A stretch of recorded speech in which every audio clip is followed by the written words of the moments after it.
semua dimanapun kalian berada, masih bersama channel ini, Saboholic Channel. Sebelum ke video berikutnya, nggak ada salahnya apabila sahabat pekerja subscribe video ini atau channel ini hanya 5 detik. Nggak lama. 5, 4, 3, 2, 1. Terima kasih. Pekerja. Halo sahabat pekerja, kembali lagi bersama Saboholic Channel. Oke, di video kali ini saya ingin membahas ataupun mengulas soal paklaring. Tapi sebelum dibahas, saya ucapkan terima kasih. Terima kasih kepada subscriber atas kirimannya sudah sampai. Oke, anak saya suka sekali Boneka. ya, suka sekali sama bonekanya. Ini dari apa? Dari Abi. Dari kakaknya juga. Ucapin selamat kak. Terima kasih kak. Terima kasih. Terima kasih. Terima kasih kepada siapa? Terima kasih. Sahabat pekerja. Sahabat pekerja. Pekerja. Oke, terima kasih kepada sahabat pekerja yang nggak bisa saya sebutkan namanya. Tapi yang jelas paket sudah diterima dan anak saya suka.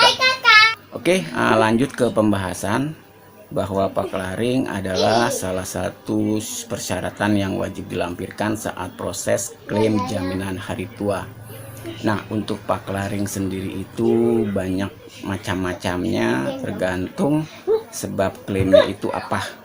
Apakah memasuki usia 56 tahun, ataukah meninggalkan Indonesia untuk selama-lamanya, ataukah mengundurkan diri sebelum masa pensiun, ataukah tidak diperpanjangnya kontrak ataupun terputusnya kontrak, dan masih banyak lainnya.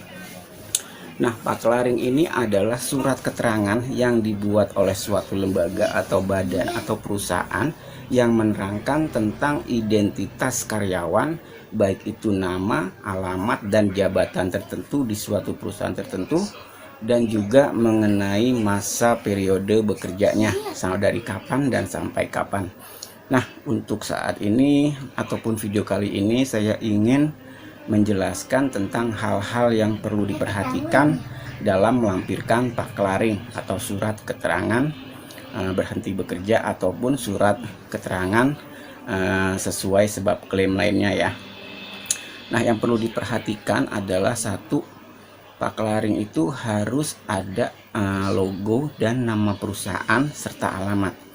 Nah, jadi apabila sahabat pekerja biasa dikasih paklaring oleh HRD setempat, pasti ada logo, nama perusahaan, dan alamat perusahaan.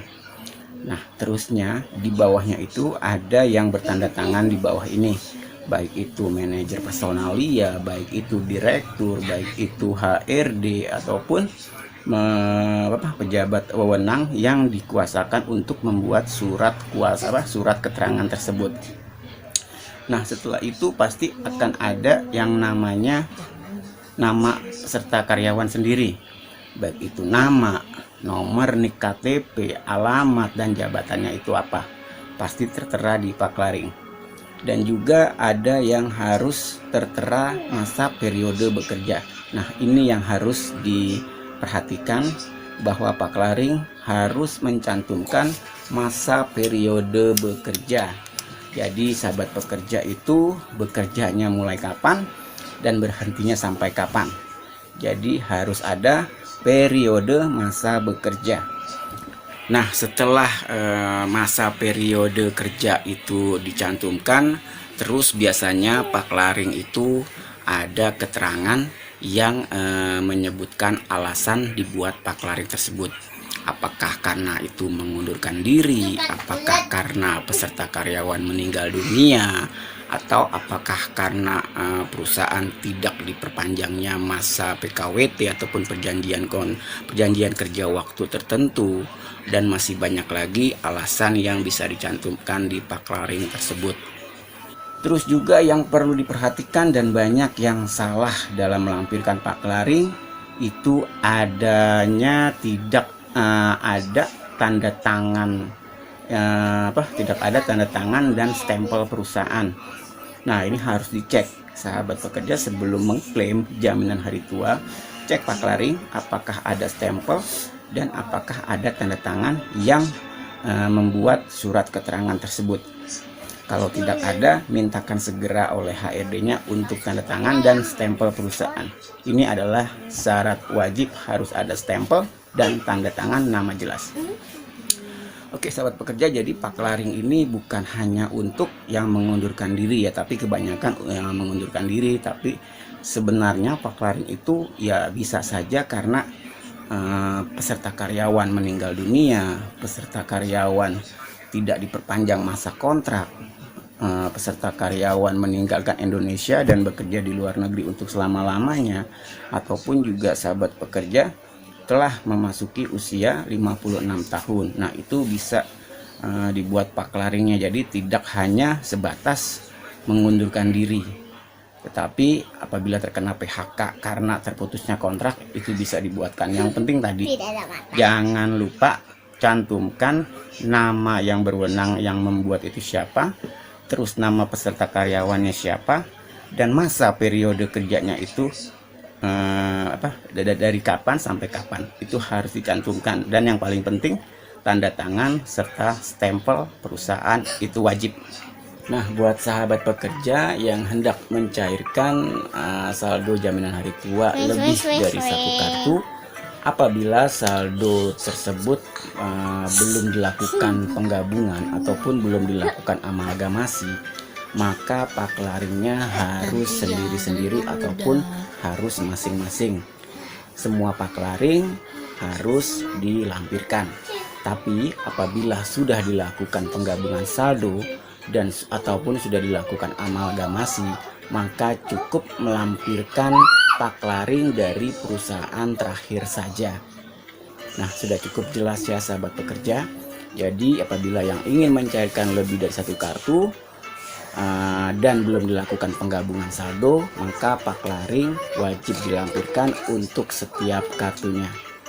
Tetapi apabila sudah dilakukan penggabungan saldo, cukup dilampirkan paklaring dari perusahaan terakhir saja.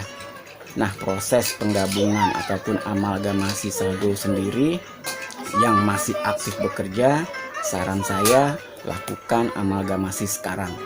Karena untuk penggabungan akumulasi saldo, sahabat pekerja tidak direpotkan. Cukup dengan satu saldo akhir, semuanya sudah mencakup. Ataupun tidak perlu ribet untuk mengecek saldo di aplikasi BPJS TKU.